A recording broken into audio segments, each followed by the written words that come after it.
குழந்தைகளுக்கு எதிரான குற்றங்கள் தொடர்ந்து நடந்து கொண்டிருக்கிறது. அதை பற்றி அரசு எந்த கவலையும் காட்டவில்லை. மிக மோசமான சூழலில் தான் தமிழ்நாட்டை கொண்டு போய் அவர்கள் தள்ளி இருக்கிறார்கள். ஆச்சி மசாலா எந்த சமையலும் ருசி தேடும் ரகசியம் 20 ரூபாய். மேடம், ஒரே நாள்ல 12 குற்றச்சம்பவங்கள் பெண்களுக்கு எதிராக. இந்த ஆட்சி தாவேக ஆட்சி பொறுப்பேற்றுக் கொண்ட பிறகு, அவங்க பதவிக்கு வந்த பிறகு தொடர்ந்து பெண்களுக்கு எதிரான குற்றங்கள் நடக்கிறது அப்படின்னு சொல்லி ஒரு பொய்யான பிரச்சாரத்தை உருவாக்கித்தான் அவர்கள் ஆட்சி பொறுப்பிற்கே வருகிறார்கள். அப்படிப்பட்டவர்கள் ஆட்சி பொறுப்பை ஏற்றுக்கொண்ட பிறகு ஒவ்வொரு நாளும் பெண்களுக்கு எதிரான குற்றங்கள் அதிகரித்துக் கொண்டிருக்கிறது. மிக முக்கியமாக குழந்தைகளுக்கு எதிரான குற்றங்கள் தொடர்ந்து நடந்து கொண்டிருக்கிறது. அதை பற்றி அரசு எந்த கவலையும் காட்டவில்லை.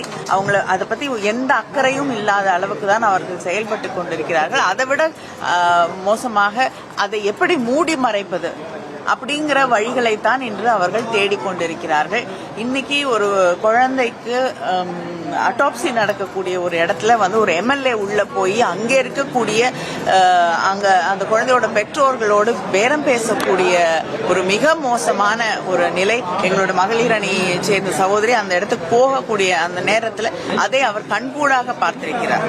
அதனால இப்படிப்பட்ட ஒரு மிக மோசமான சூழலில் தான் தமிழ்நாட்டை கொண்டு போய் அவர்கள் தள்ளி இருக்கிறார்கள்.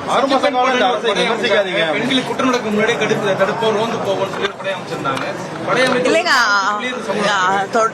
சம்பவங்கள் அதிகரித்து தான் இருக்கு. அந்த பெண் படைக்கு முன்னாடியே இருந்ததை பேர் மாற்றம் செய்து தருவதை பத்தி கூட நாங்க பெருசா பேச விரும்பல. ஆனா அவர்களுக்கு என்ன பவர்ஸ் இருக்கு, என்ன அதிகாரம் இருக்கு, அவங்களுக்கு என்ன சரியான அவங்களுக்கு ஒரு போன் நம்பர் கூட கொடுக்கல. தனியாக அவங்களுக்கு தனிப்பட்ட முறையில் அவங்களுக்கு ஒரு போன் நம்பர் கூட கிடையாது. ஏதோ ஒரு குற்றம் நடக்குது இல்லைன்னா ஒரு பிரச்சனை இருக்குன்னா அவங்க தொடர்பு கொண்டு அந்த பெட்ரோலிங் அந்த பகுதியில் இருக்க ஏதாவது ஒரு குற்றம் நடந்து கொண்டு இருந்தால் அவங்களை காப்பாற்றுறதுக்கான வகை கூட கிடையாது. இப்படி இருக்கக்கூடிய ஒரு சூழல்ல ஒவ்வொரு நாளும் குழந்தைகளுக்கு எதிரான குற்றங்கள் அதிகரித்து கொண்டே வரக்கூடிய ஒரு சூழல்ல முதலமைச்சர் இதுவரைக்கும் வாய் திறந்து ஒரு வார்த்தை கூட இதை பத்தி பேசுறதுக்கு அவர் தயாராக இல்லை. அப்படின்னும் போது அவங்களுக்கு மக்கள் மீது, பெண்கள் மீது, குழந்தைகள் மீது, மக்களுடைய பாதுகாப்பு மீது எந்த அக்கறையும் இல்லை. ஏன்னா முதலமைச்சருக்கு நேரடியாக கீழே இருக்கக்கூடிய காவல்துறையை பற்றி அவர் கவலைப்படுவதாகவே இல்லை.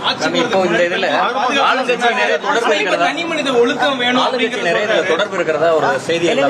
இந்த மாதிரி பாலியல் குற்றங்கள்ல ஆளுங்கட்சியினருக்கும் தொடர்பு இருக்கு. நிறைய சம்பவங்கள்ல ஆளுங்கட்சியினரே ஈடுபட்டு இருப்பதாக தெளிவாக தெரிகிறது. அது மட்டும் இல்லாம தனிநபர் ஒழுக்கம் அப்புறம் ரொம்ப வசதியாக போதை அப்படிங்கறதெல்லாம் சொல்றாங்க. இவங்க அவங்களுடைய கடமையிலிருந்து தவறுகிறார்கள். அது மட்டும் இல்லாம அவர் பல நேரங்கள்ல பெண்களுடைய உடை தான் அவங்களுக்கு எதிராக நடக்கக்கூடிய குற்றங்கள்லாம் திரைப்படங்கள்ல அவர் பேசிட்டு தான் இந்த இடத்துக்கு வந்திருக்காரு. அதனால ஒருவேளை பெண்கள் மீதே இந்த குற்றங்களை அவர்கள் திருப்புகிறார்களான்னு தெரியல. ஆச்சி மசாலா எந்த சமையலும் ருசி தேடும் ரகசியம் 20 ரூபாய்.